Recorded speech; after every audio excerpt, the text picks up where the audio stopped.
Oh shit, and here we go. We What's going on, you guys? Welcome back to the Little Dicey podcast. My name is Salvatore. This is Matt. We are your co-hosts here on A Little Dicey D&D. Twitch.tv, of course. What's up, y'all? This is episode 6. We've been doing this for a hot minute now. B-Monk is having a happy Saturday fuck. That's how I'm going to read that. We love that. Good for B-Monk. Congrats. Good stuff. Congrats, Shouts out to buddy. B-Monk. Shouts out to a first-time viewer we have, by the way, that they said that they were going to be hosting us. That's super cool. Thank you very much, or whenever you can. That's tight as hell.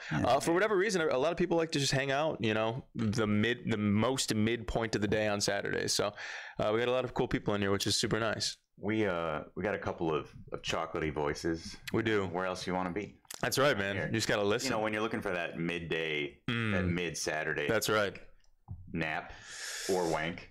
Or wank. Either one. Solid. Or wank into the nap. Wank into the which is premium, to be totally honest. I'm going to be real with you guys. Nothing sucks like a... Nothing sucks like a midday wank into a nap, brother. Hell yeah. No, I'm going to be real with you guys.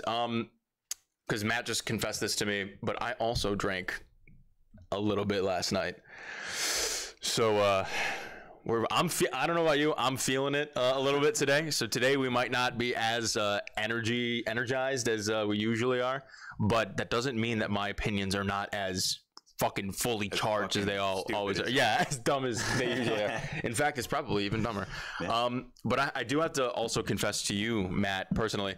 So I spent some time. So last week, if you didn't join us last week, we were the past few episodes we've been reviewing and rating each of the 5th edition Dungeons and Dragons classes, and we sort of just on our Discord have been polling people who want to see who wants to see what class to be rated next and all this stuff. And we just sort of have a criteria about what we like to see in the class. Mostly the idea is just do the mechanics of the class serve the fantasy of what we believe what's going on over here? No, just Mika says low key pod, high key opinions. It's very true. Yeah. Low key pod, high key opinions. I am going to work out after this, by the way, B-Monk, so that's why I'm going to tank. But anyway, so like I said, you know, do the mechanics serve the fantasy of the class, or at least what we believe the fantasy or want the fantasy to be? Yeah. And we've gone through a few things. We started with the Bard, pretty much everyone's fucking favorite class. And we determined that Bard just is not, mechanically, it just doesn't serve the fantasy of what we want the Bard to be. So we actually rated the Bard an F tier in terms of, you know, how we are rating the class, right? So mechanically, it doesn't serve the fantasy, F tier class. Very powerful, but doesn't do what you very powerful, think it should do. Very popular, doesn't do what we believe, or really anybody believes it should do. Crawford, the highest rated Bard they've ever had, which is why they keep pushing things in this direction. And I think that's just honestly because it's like very approachable, because many of these classes are kind of copy paste, and this Bard is you know, incredibly easy to understand and jump right in and play. But like when it comes right down to it, is it really what you think a Bard should be?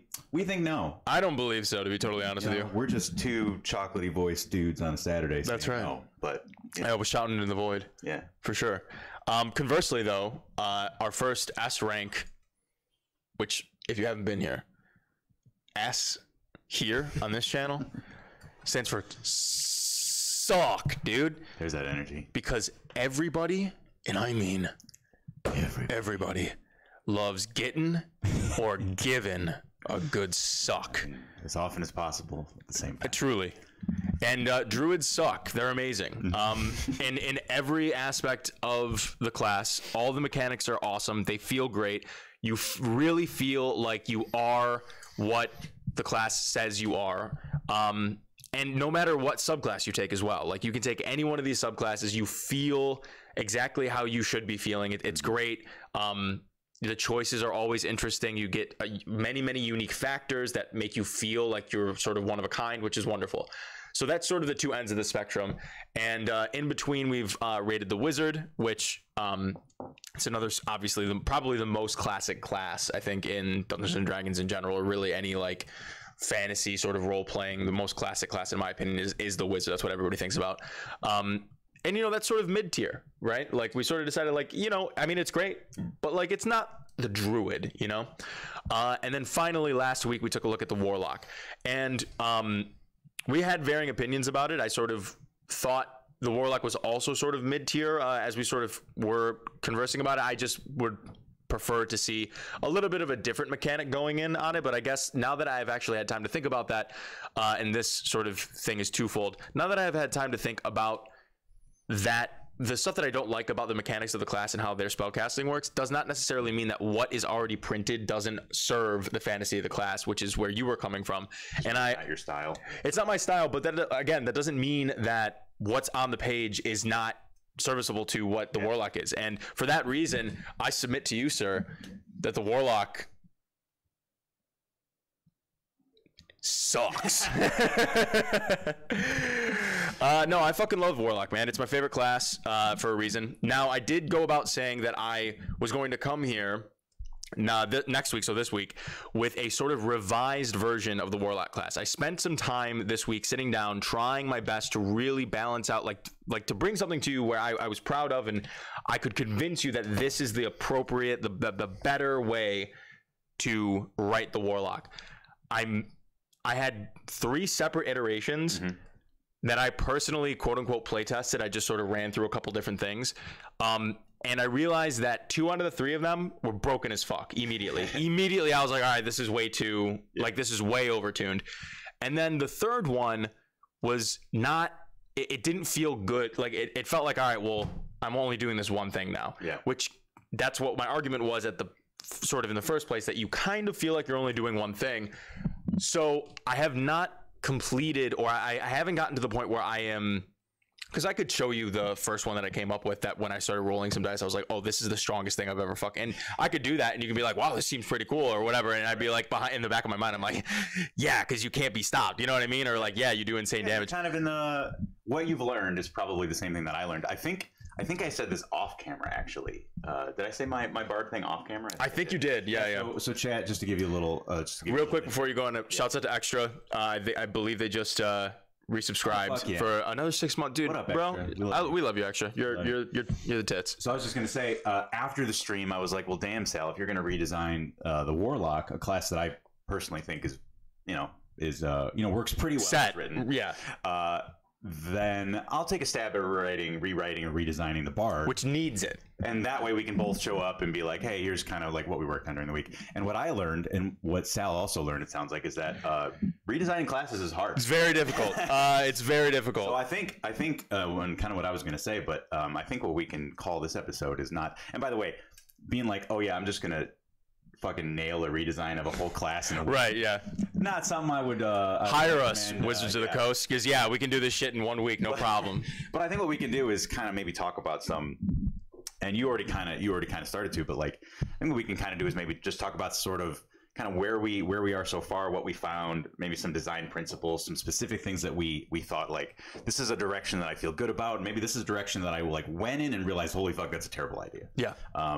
So subclasses are one thing, but redesigning a whole class is tough. Yeah, redesigning an entire class, even with the tool. So like, I mean, it makes me think like how much of the, obviously this is the 5th edition version of Dungeons and Dragons, right? But it makes me want to think like how much of the baseline of the game were they keeping when they were designing 5th edition?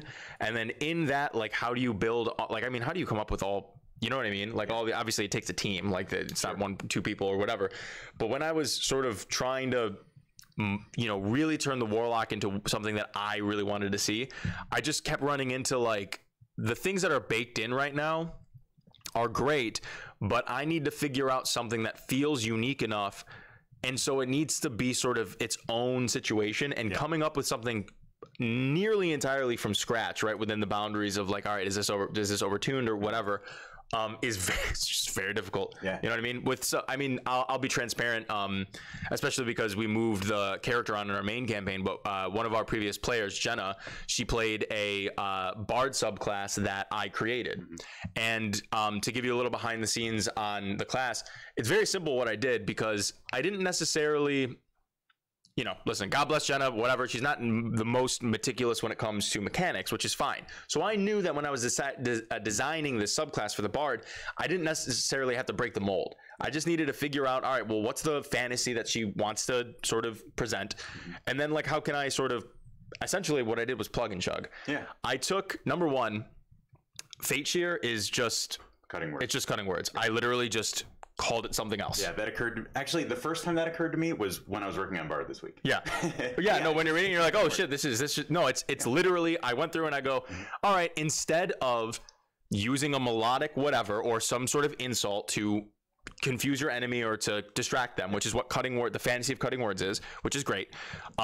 Because the subclass is more in tune with fortune telling and stuff, the idea was just you pick a card out of your deck, you reveal it, and oh, it's the card of like fucking broken arrow or whatever, and then you force them to like you alter the trajectory of the arrow, right? So like it's literally just cutting words, but it's flavored. Like cutting words flavored like a portent almost. Exactly. Yeah. And so I was toying around with the idea of just giving that subclass portent, but then I was like, well, I knew that she had read through the divination wizard, because that was what I originally suggested to her. I was like, listen, divination's really cool, and you haven't played a wizard, but she was specific about playing Bard, which is fine.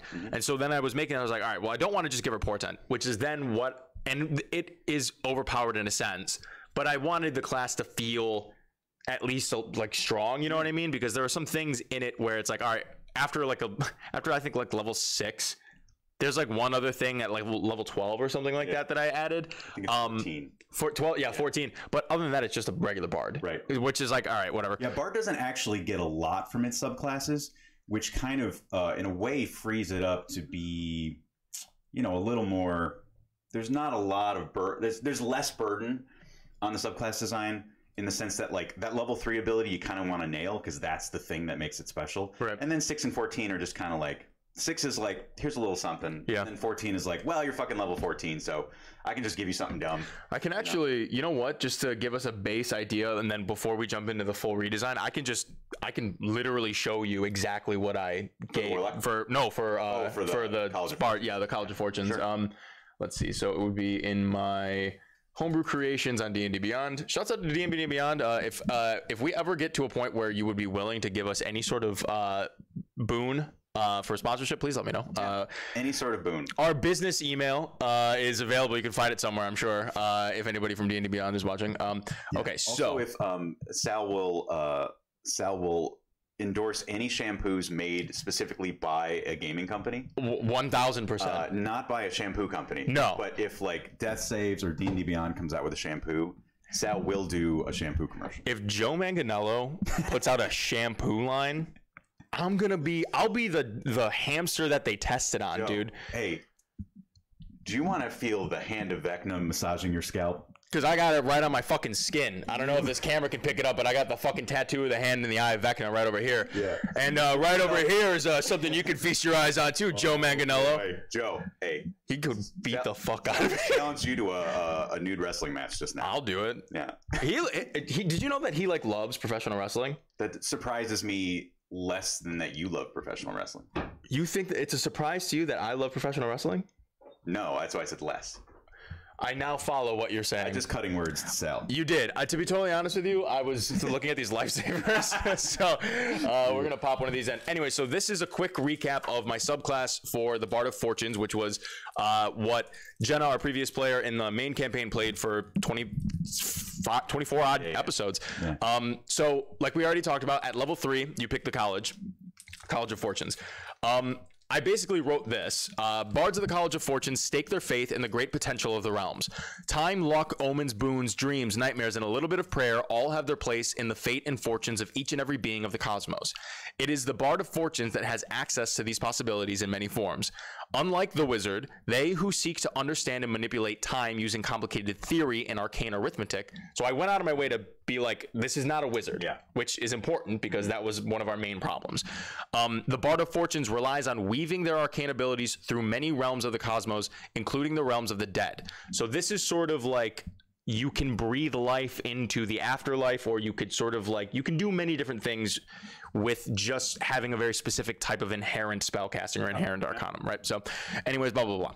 So I changed the bonus proficiencies. When you take it, you get insight, perception, and religion, which I think just makes sense. Fate Share, 3rd level. It's literally cutting words. I didn't change a single thing about it, except I think the flavor text is a little different. Yes, you learn how to use your omens to affect the immediate fate of others. That's the only thing I changed. Then you get the third eye at the 6th level, which is literally just a wizard. I believe it's the divination wizard 6th level ability. Okay. I just made that the 6th level thing. Yeah. And then I think I changed a couple different things. I might have changed a couple different things, but at 6th level, which she never reached, she gets basically a wizard ability for divination, which made a lot of sense to me. And then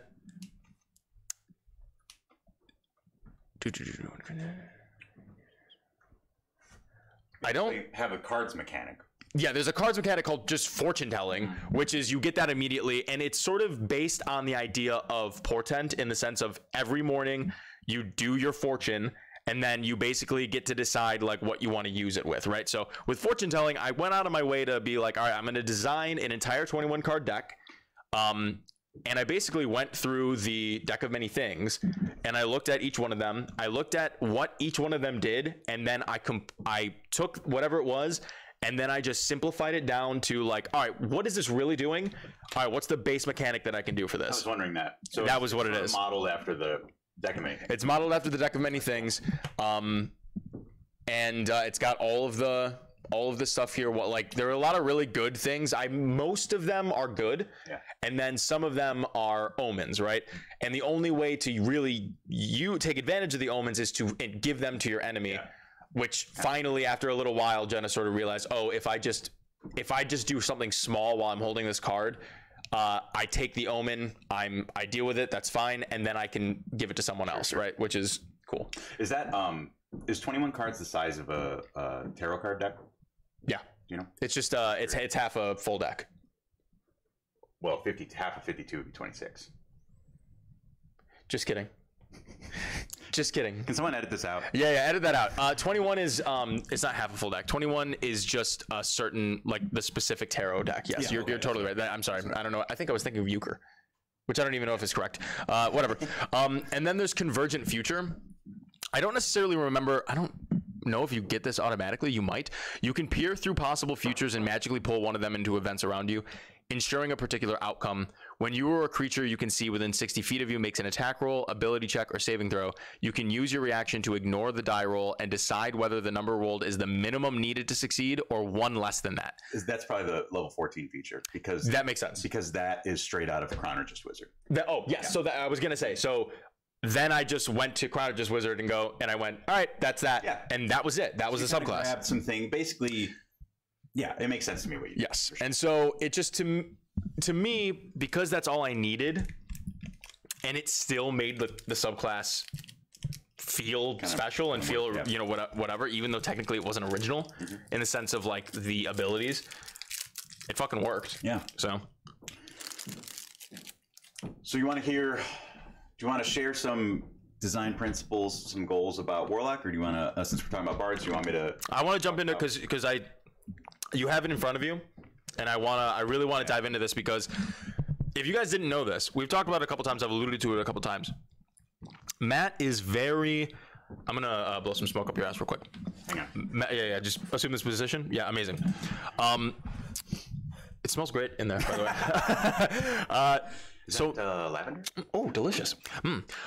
So Matt is prolific when it comes to not just sort of game design, but like number crunching in terms of mechanical sort of advantage and disadvantage within this game in particular. I've seen him do I've seen his mind work in other tabletop games, like when we would just have board game nights with you, me, and Clay and stuff. And it's really cool to see. So I just want to say that I'm excited to hear what you've come up with, because yes, obviously it's hard, but yeah, I don't know, if there's an open position in class design for this fucking game, I think you should take it. Thanks. Our friend Clay, who designs board games, we board game regularly, and I beat him 98% of the time. And I believe the board game that, because he designed and had a board game published, and it sold like 250,000 copies or something, which is amazing.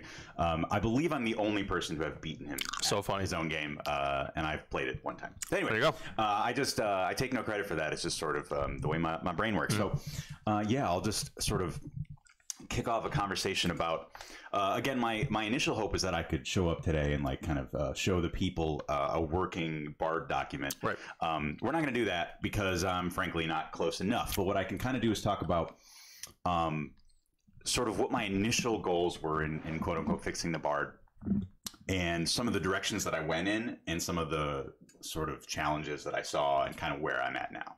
So I jotted down some notes. So I'll just talk about like, I'll start off by just saying like what I was hoping to achieve by changing up the BARD. So I think the biggest problem that you and I have had with BARD is that it just feels very generic. Yeah. It gets basically the same spellcasting as the other spellcasting classes.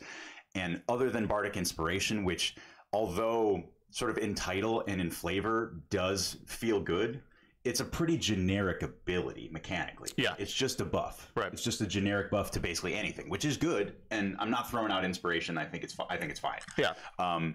But in the end, you just feel very generic.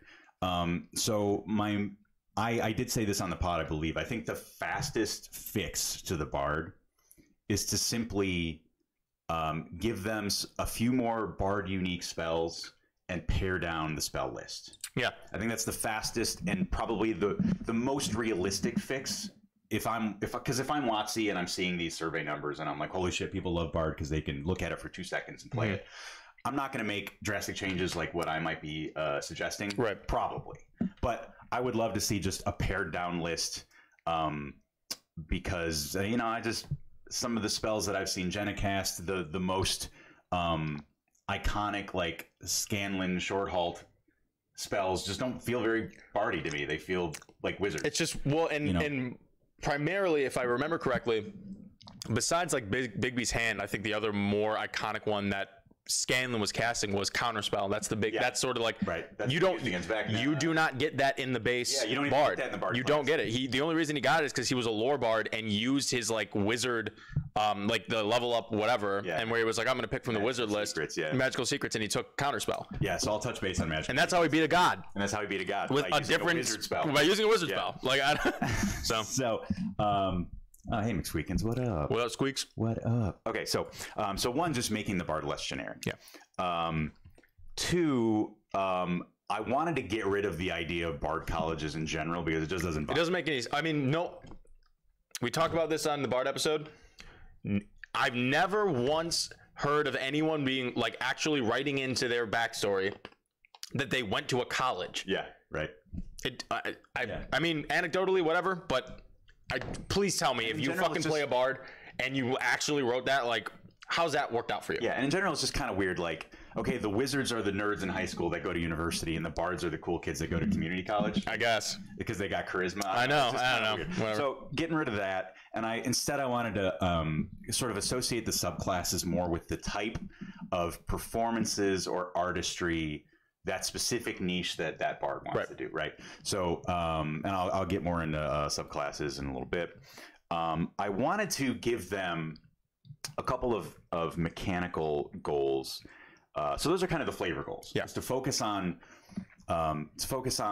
less on just generic stuff and more on specific things associated with a specific kind of artistry.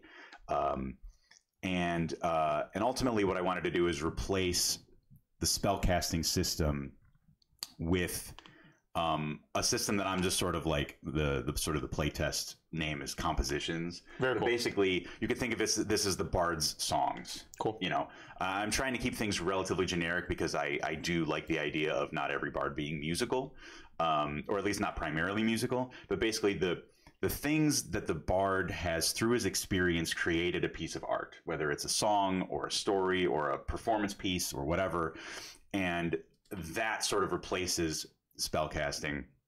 I'll talk more about specifics of that.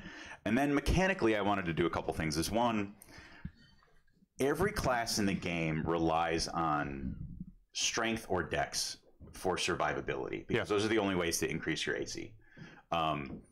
So like even like, let's say a sorcerer or a wizard generally takes dex as their second or third highest ability score, just so that their AC isn't 11. Like, God bless Indigo, but his AC is 11. Right. He's never going to not get hit. Yeah. And so I kind of wanted to, because bards are supposed to be focused on skills They're the jack of all trades. They're skill monkeys. I wanted to find a way that bards could realistically not automatically dump int and wisdom. And that means that essentially means being able to dump both strength and dex. Sure. So this is just a goal, not necessarily. I hadn't decided how to get there, but this is the goal. Right. Because I love the idea of a bard having no strength, no dex, and maybe even not the best con, just out there with their charisma, their wits, and their smarts, and having a way to survive. Right. So that's a goal. And then the other goal is giving them essentially a cantrip-esque thing to do. Cool. I did look initially at just literally giving them cantrips. The thing is, if you look at the cantrip list, the vast majority of them don't feel bard-like either. So just giving them like Mage Hand or, you know, Light, like those things don't really feel bardy to me. Not really. So I wanted to give them an equivalent of a cantrip or a cantrip system, which basically just lets them do something with their action every turn that isn't attack. Right. And isn't casting a spell. Sure. Right. So those are sort of the baseline goals that I was trying to go after. And now I can talk about sort of some of the specifics on each one, and feel free to like interrupt me if you have questions. Please, or whatever, let's hear it. So, like I said, to start with, inspiration, it's generic, but I think it's sort of the core of the class nonetheless, and I did not make any attempts to get rid of it. Sure. A couple of things that I thought of is, one, I thought about turning it, going back to that cantrip thing I was just talking about, I thought about making inspiration an action instead of a bonus action, because you're not using your action to cast spells, and I don't really think the bard should be using their action to attack. And so I thought about turning inspiration into an attack replacement, sort of like a grapple, or effectively like what a cantrip is. Sure. Now, if you do that, you're probably going to want to buff it somehow. You kind of have to, because the action economy of, like, you have to let it be a little bit more versatile, or something. So more potent. And in the end,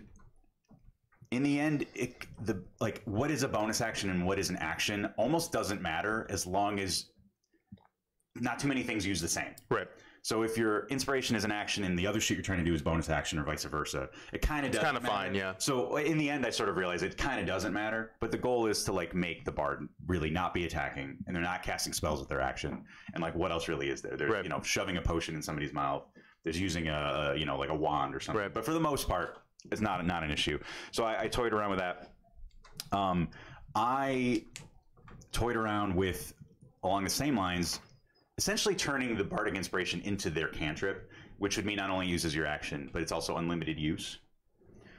And I think that probably it's fine to be unlimited use. I really don't see a problem with it. The thing that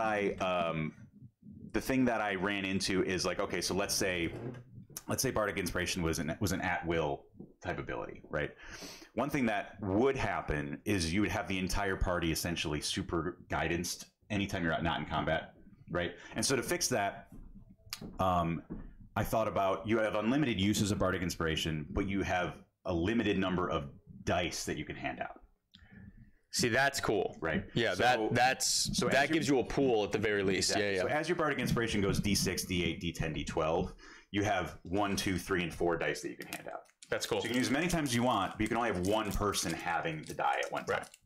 Until until later, then you get 2, so on and so forth. So yeah, when you're level 17, you can have your whole party of 4 people or 5 people or whatever. Well, you're level 17, dude. Level 17, fuck yeah. And then as an action, and maybe this would be a specific subclass, or maybe it could be the basic the base class.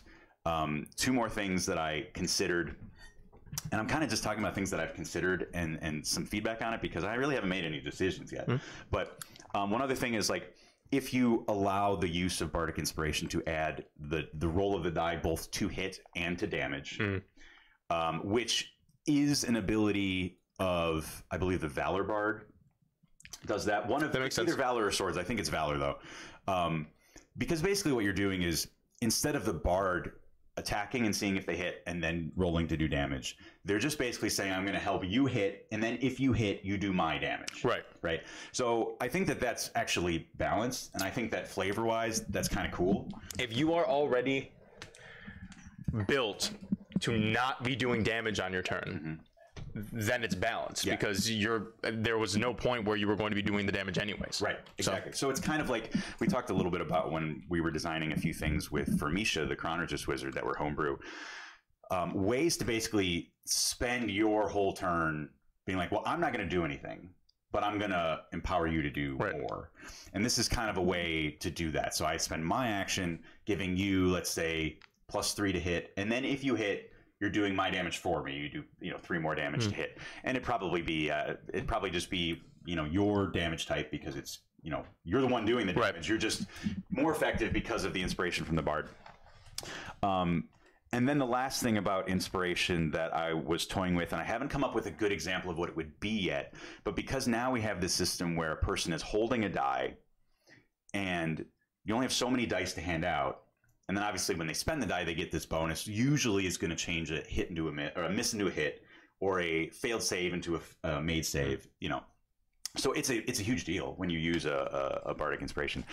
I thought about getting a sort of a passive boon by just holding a die. So if I give you, just for sake of example, if I give you a Bardic Inspiration die, let's say you get +1 to all your saves as long as you hold it, like a mini aura, right? And so you might be compelled to just keep it and never use it. But then that hinders the Bard because the pool is less, even though the things are unlimited. But it's still an incentive to keep things sort of equal, because the idea is, well, if the only incentive for me to, not use this, there is none. Like if I have nothing like keeping me from just using it no matter what, then I should just use it every time I get it, because then the Bard will regain the dice, and then the next time I go for an attack, they'll just give it to me again. Right. Yeah. Right. So, and I just like that it gives like different modes of play. There might be times where like, hey, this passive bonus is really important. I'm just going to hang on to it. And there might be times, and like, even if you're getting a pretty effective passive bonus, if you can turn a miss into a hit, you're still going to do it. Yeah. And I also like the idea of like, let's say, I'm the Bard, it's my turn. I give you this bonus and you get these +1s to saves. And again, this is just an example. And then the monster attacks you, or it makes you make a save, and it helps you make the save. And then on your turn, you spend the die. Right. Then you're getting the best of both. That's amazing, yeah.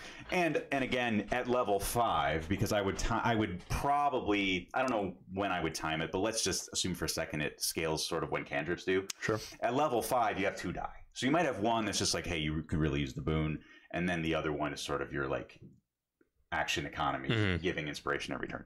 So those are things that I thought about for inspiration, and frankly, I like all of the ideas. It just comes down to like having that passive bonus, and probably, by the way, I would tie the passive bonus specifically to subclasses.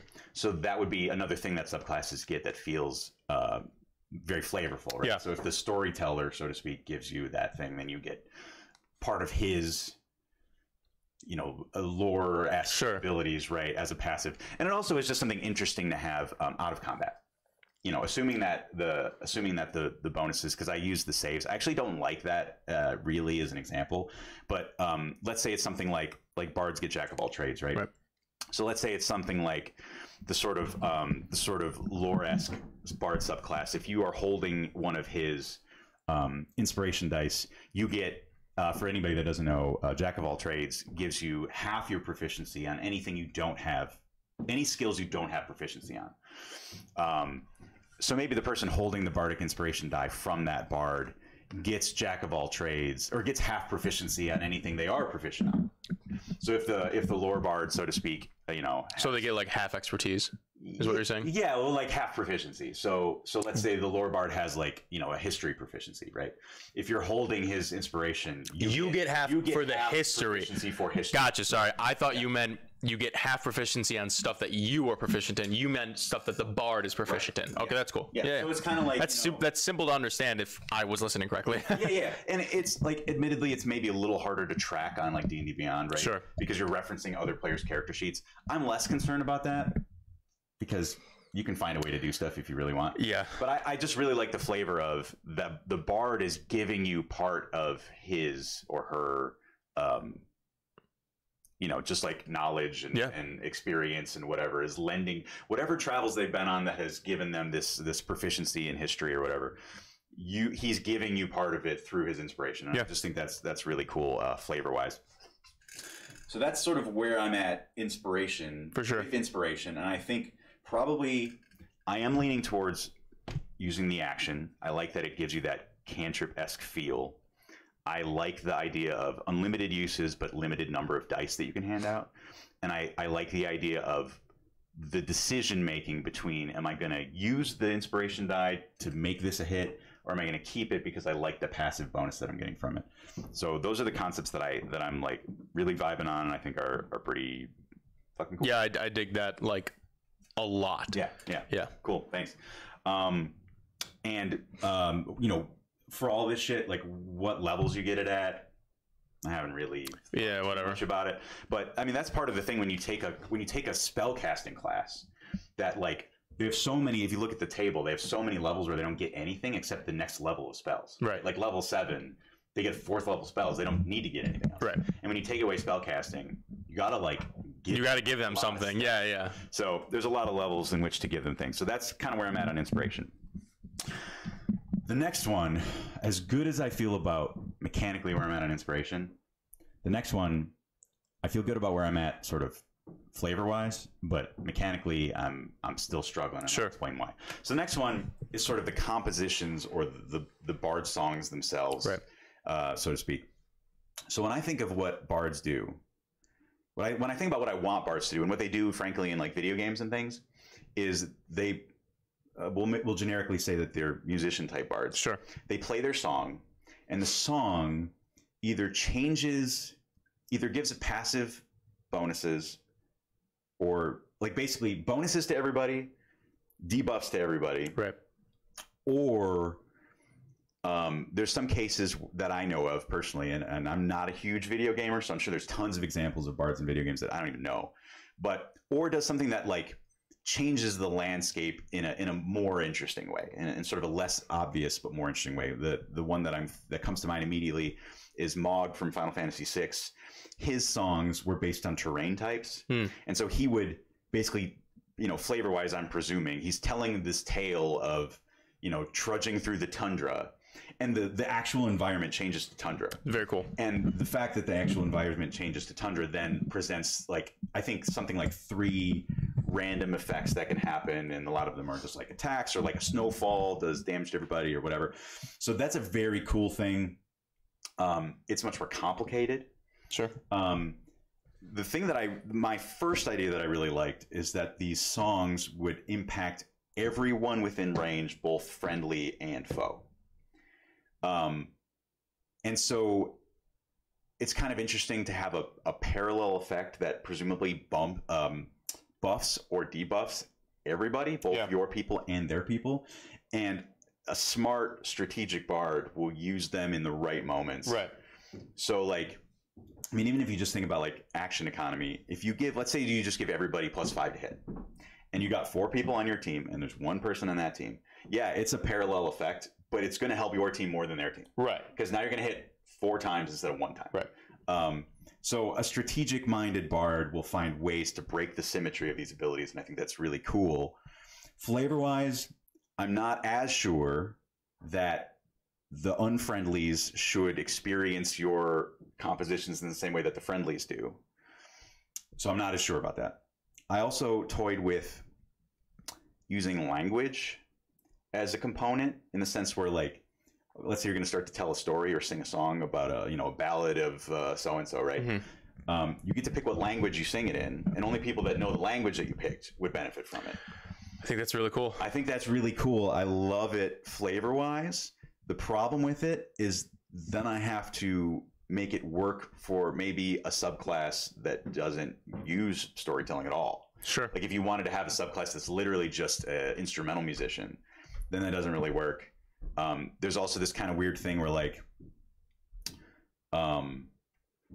you kind of like, see, I haven't spent a lot of time with like the monster manual, not nearly as much as you have. Like, do a lot of monsters even speak languages? You know what I mean? A lot of monsters speak, if they're not humanoid specifically, a lot of them will, they can't speak anything, but they can understand certain things. Okay. So like if it's some random demon or something, it probably can both speak and understand Abyssal. Yeah. If it's some random like construct or something. Like to give you an example, the animated armor that you guys fought last week can't speak, obviously, and I believe it can only understand common from like its master or something like animated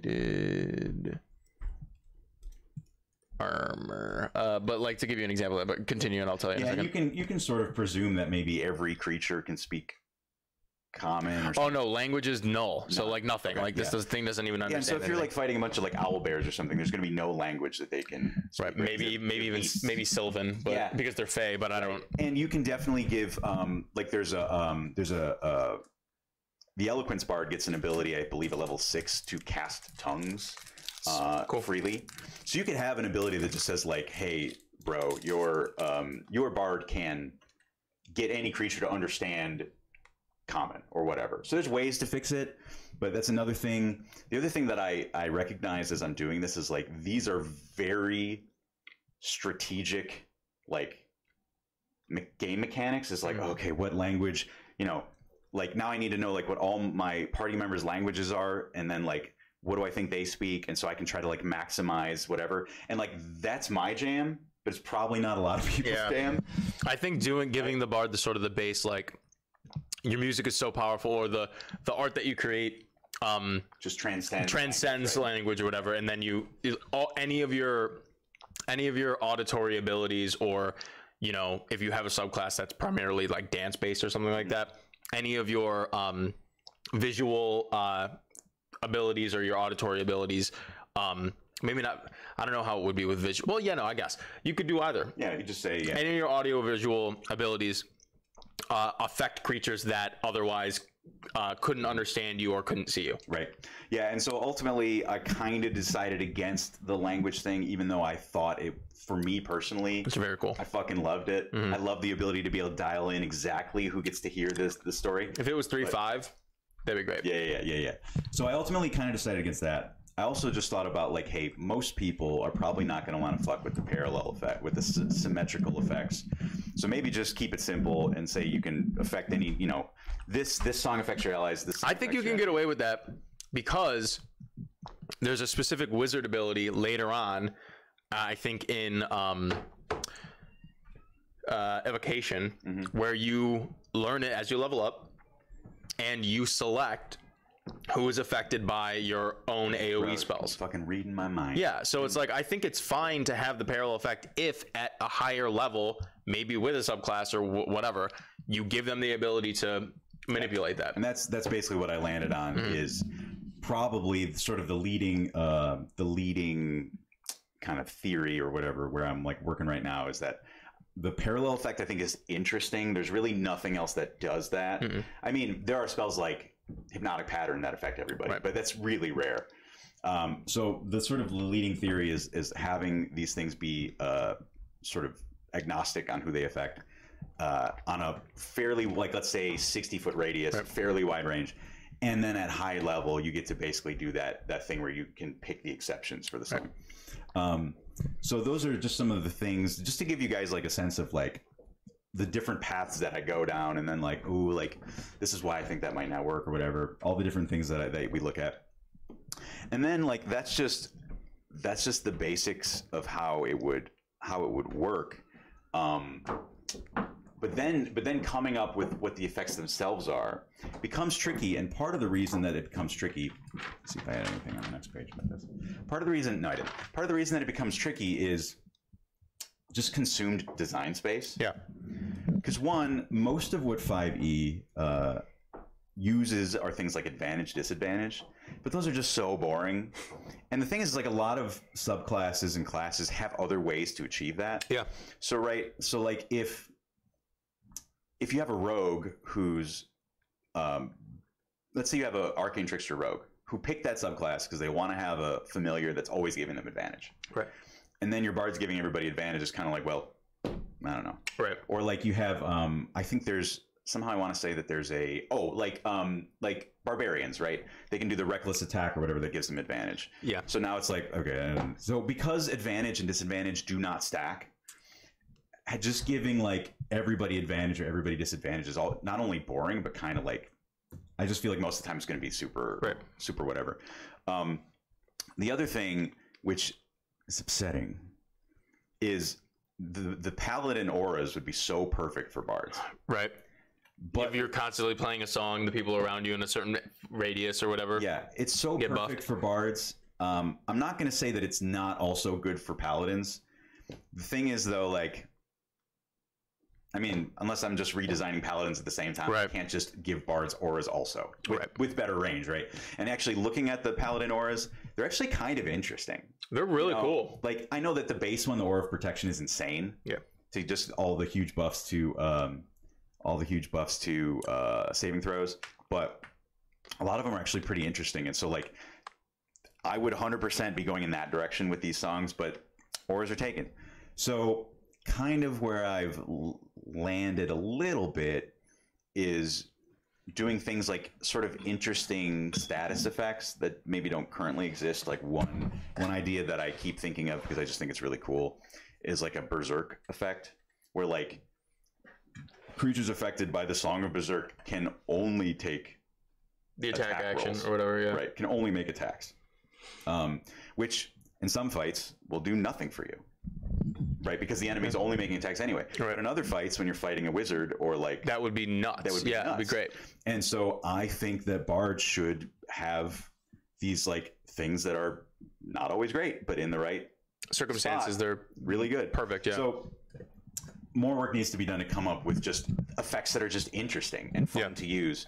And these songs or compositions, I think I would end up using sort of a kind of like a wizard thing, where you have like your compositions known and your known or composed, and then prepared or rehearsed. Yeah. Right. And so you have a certain number, and just flavor wise is good, because as you level up as a bard, you are having more experiences. And as you have more experiences, you're like, I'm going to write a fucking song about that shit that I just did. That was Yeah. dope as fuck. Hell yeah. So that's kind of where we're at now with Bard Song. I think flavor wise, it's cool. I've kind of landed on these parallel effects. I think it's an interesting design space. And then it just comes down to like having effects that are interesting and different, and not just super generic or Yeah. whatever.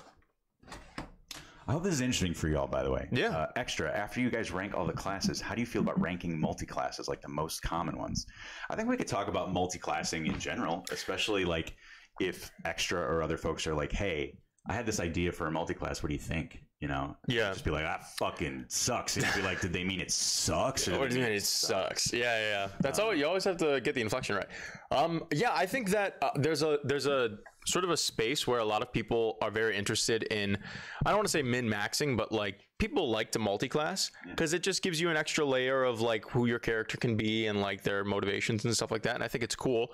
I don't necessarily know about ranking them, just because like, you know, there are 15 classes, and then if you take multi-classes, then immediately there's exponentially more. So I don't know if we would necessarily be able to rank them, but I've seen that. I mean, there are a lot of there's a lot of content out there where it's like, you literally sent me one the other day. You pick this class and pick this thing, and then do this, and at this level you get this, and now you can deal 5,000 D8 in one turn. And it's like, oh, that's insane. So I think it'd be fun for us to like maybe down the line after we sort of either I think it would actually be kind of funny if based on the following class that we'll be talking about the next week, we just sort of show up with a busted ass or really fucking stupid like multi-class. Yeah, sure. Based in like the next thing we do, like if Artificer, right, it ends up being the next class that we rank, which head over to the Discord later on in the week. We'll have another poll to see who wants to come up next. I think the Artificer was one of the other ones besides Warlock that was sort of up there. But you know, we'll start off the episode being like, all right, we're going to talk about the Artificer today.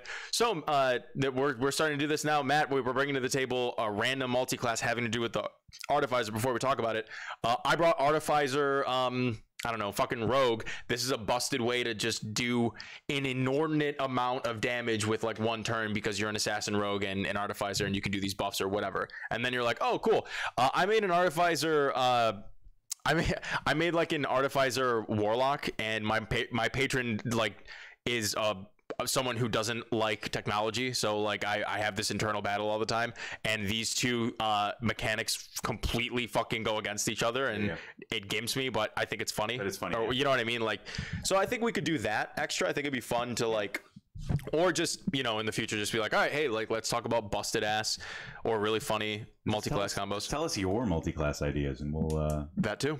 we'll be like, yeah, Oh yeah, that's cool as hell. so yeah, we could totally do that. Yeah. So I'll just finish up here with a few more things. Please. So, touch base on subclasses real quick. Again, I want subclass. I'll kind of go through this quickly. Again, I want subclass to impact these passive buffs for anyone that they're inspiring, and then like anything, it just sort of differentiates them from each other. The sort of the three that I keep getting tossed around in my mind is the and you know, titles subject to change, but like the storyteller, who's basically the lore bard, the, you know, version, a sort of you know, musician or virtuoso that's, you know, focused on musicianship, and then the other one is the mentalist. And the person that I think of as the mentalist is not like an actual psionic, but like the tarot card reader that's like just cold reading your ass and like manipulating you into being like, holy shit, this person is like, you know. So like any of these, like, they're basically a, what's it called, like a magician, like that or whatever. That yeah, exactly. Like the tarot card reader, the medium, the, you know, the person that's like basically the bard that's using their insight to manipulate you as a part of a performance. It could be, you know, sort of an illusionist in the sense of like a magician, not as a wizard. Basically any performance artist. And this is kind of the bad boy bard, you know, the bard that's getting in your head. And this bard might get some of those College of Whispers type things where they're sort of like stealing your identity, which is, you know, gnarly. I toyed around for a while with this idea of having, obviously all bards are going to be charisma based, but I toyed around with this idea of having like a wisdom bard, an intelligence bard, a dex bard. Not that it would circumvent the charisma. It would supplement, like secondary. And so like in my head, like the storyteller is sort of the int bard, the virtuoso is the dex bard, and the mentalist is the wisdom bard using that insight to be able to manipulate you.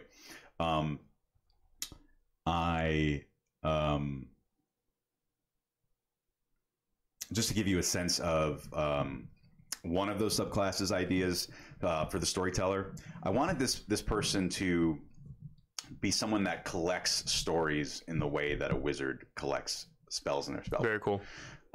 So right off the top, I wanted them to have more basically compositions known, and you know, fine. The other thing that I wanted them to do, I had all these ideas about like how to set up like a crafting system to build stories or to build more songs. And I thought about like literally having tables of like, well, I want to make a song that gets like a plus to this and a plus to this and being able to combine them. And ultimately, I just decided that's probably too complicated for 5e. Unfortunately. And so what I did, that's a really cool idea. Yeah, and so what I did instead is I came up with an idea. So this is a mechanic that we don't really use in our game very much, but there is the inspiration mechanic where the DM can give you a point of inspiration, just like you guys in the chat give us inspiration. Exactly, which Actually, is we why use it a lot in our which game. is why I don't personally go, hey, I thought that was cool, you get inspiration for that. I very, very rarely do that, and if I do, it's more or less a joke. Because we because we have the channel point reward where you could just give someone inspiration. Makes perfect sense. I realized it as I was saying. Oh, actually, we use that all the time.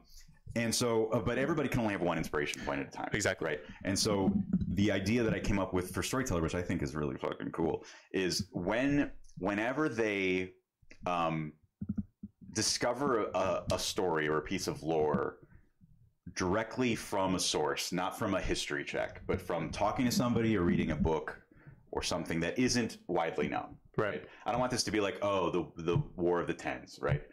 Because everybody in the land knows this. Right. Like, they meet somebody and they're telling them their story. Whenever they have an opportunity to learn a piece of lore or a personal story from somebody, that they can make a performance check to basically see how, if they can come up with a way to turn this into a good story. Right.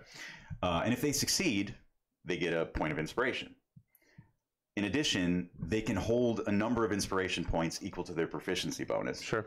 So they can, basically harvest inspiration out of stories that they hear, which seems like super flavorful and is a super unique mechanic. And then thirdly, aside from the normal uses of inspiration, they can burn a point of inspiration to prepare a story that they don't have prepared, a known story that they don't have prepared. So, you're fighting that thing where, you've been fighting nothing but ogres for weeks, and now suddenly you're fighting a spellcaster, and you're like, damn, I wish I had rehearsed that Song of Berserk. Right. I'm going to use one of my inspiration points, one of my 3 or 4, to perform that piece, having not rehearsed it. Right. And it's kind of that thing we talked about with wizards, where it's like, hey, how come you can't use these things in your spell book? Yeah, it's like it doesn't make much sense to me. You have it in your spell book. Yeah, so that's my idea. Those things would probably all be like the 3rd level feature for storyteller. Yeah. And I just thought it was super evocative and interesting mechanically. And then for a higher level feature, I came up with this sort of like, well, I'll just explain it. Where like it would say something like, using your action, you can use your storytelling ability to recreate a recent experience so viscerally that it is relived by the creature. Use your action and, target a creature within 60 or a creature within 60 feet. They basically mimic something that happened to them within the last round, right? So like the fighter hit him 3 times for 42 damage, and you use your action to do another 42 damage. That's hilarious. Because in that moment, you telling them like, hey, let me tell you the story about what just happened. Yeah. So viscerally tinged with magic that they feel it all over. Yeah, that's and so giving Bard this sort of basically this mimic ability from like a Final Fantasy or from some of these games, I thought was super fucking cool. So that's sort of where I'm landing on. That's an example of one subclass. And it's actually a good tie into one of the comments that we just got in chat from Extra again. His problem that he has when he's homebrewing things and all that jazz, which is super cool, by the way. Just number one, like if you go out of your way to like homebrew stuff just for fun, for yourself or for your players, I always think that's super primo as a dungeon master or just someone who likes the game, because it's fun to learn. His problem, he says, is that it's very difficult to sort of take things out of the things that you want to see, and he ends up making it too complex, unfortunately. But this is a great example of, all right, well, what's a really cool idea? This mimic ability. All right, so because it's 5th edition and it's not to be too complex, what's the baseline of like, all right, what does this need to do? Can it just be done in an action? Mm-hmm. And then what's the flavor behind it? Let's write a flavor text. Yeah. So it's like, all right, it's a mimic ability. This action happened. I use my action to quote unquote cast mimic or whatever, and that action repeats or whatever. It's literally that's all you have to write. This action reoccurs or whatever, and then you just write a little flavor text and boom, that's it. Now that's a perfect example of keeping it as simple as possible. Could you add maybe a little bit more? Maybe there's like a couple restrictions or something like that. Sure, like you can figure that out in testing. There could be a save. Yeah, maybe it's too good without a save. Maybe you have to make an ability check or something or whatever. And fandom just said I like that the subclass would be tied to performance, since that's a skill that doesn't get a whole lot of use as far as I know. It never does. It never does. And that was I didn't state that up top, but I had it on the second page here. One of the last goals. I know we're coming up on time. I just got a couple. It's all good things. One of my other goals is like the Bard doesn't use performance for fucking anything other than like getting some extra coin and like which is like RP stuff, moment. Which is like fine, which you can kind of do anyway. You can just do that if you're not a Bard, because you can, if you pick your background that you're a performer or like an entertainer or a gladiator or whatever, you just get that. You can do whatever you want. So, and this kind of ties in both to Fandom's comment, and thank you for that, and what Extra was saying is when I was making this subclass, when I was redesigning this class, I kept wanting to use performance checks for everything. Right. And what I ultimately found is that 5e is kind of weird in that it really doesn't it uses saving throws for everything. Yeah. Like Battle Master maneuvers all use saving throws. Yep. The only exceptions really are grapples and like, deception versus insight. But so I kept wanting to be like, oh, I want this like ability to charm be like performance versus insight or something. And I think ultimately, as much as that serves the fantasy, I think that ultimately it probably should just be a wisdom save. And so I would unfortunately, that's a good example of like, it's so easy to make things more complicated when probably it just doesn't have to be. You're probably going to be able to achieve the same result with something more simple. Yeah. As much as I wanted to see the Bard actually make the performance and roll that check, probably flavor-wise, you can just use a wisdom save. But the one way, other than what I just said in the subclass, the other way that I did make performance checks relevant is I think at level 5 I had it slotted in that these songs would require concentration to maintain. It'd be I didn't really talk about this. It'd be like a bonus action to start, and then they just go on until they stop them. But they would require concentration to maintain. But I would test out that bards can use their performance modifier instead whenever they would make a concentration check. Which is great. Right? So basically the flavor would be that, like, yeah, they might take the hit, but the performance is so effective that its effect carries on until they can kind of like steady themselves and keep it going. Right. And then so that's just, I really did try to find ways to give them performance checks. And it's just tough to use skills in combat. Yeah. They did, I would give the, just to speak really quickly, I would give the base class all of the glamour bard abilities. I mean, because they're all great. They're all great. It feels like it just should, that's what the bard should be. They're all great. And part of the reason that moving bardic inspiration to your action works really well is because those glamour bard abilities, they all use your bonus action. It's perfect. And like getting able to freely cast command every turn as a bonus action, it's awesome. Does a lot of what I was trying to get Bard to do, which is have them be able to influence, like, oh, how can I give them ability that makes people go prone or makes people do this or makes people do just that? Give them command. Well, that's what command does. Yeah. And so it's already there. And it's just perfectly written for the class as well. So I give them all the glamour bard abilities, and then the last thing I want to touch on is magical secrets. Hell yeah. Magical secrets makes no goddamn sense. It makes zero sense. I think what it's trying to do is convey that the bards are out there, man, and they're learning shit, and they're like discovering secrets. But like, so they're breaking into wizard towers, and how are they getting these secrets? How are they getting these secrets? And so I've not play tested any of this, obviously. But my idea is, originally I was just like, scrap all the secrets. Print it. Do it right now. Scrap all the secrets, give them brand new stuff. What I wanted to do instead is, and this might be like way off the wall or way too complicated, but to give them a few different secrets. One would be like traditional secrets, and you get secrets, and basically they get a racial ability. Sure. And this represents you hanging out with a race other than your own. And so like when you're level 10 or whatever, and you get that first magical secrets, which is now like traditional secrets or cultural secrets or cultural traditions, or call it what you want, cultural appropriation. Yeah. It's like, just anthropology, the feat. Right. Yeah, you're like, hey, I have an orc in my party. I've been hanging out for 10 levels now.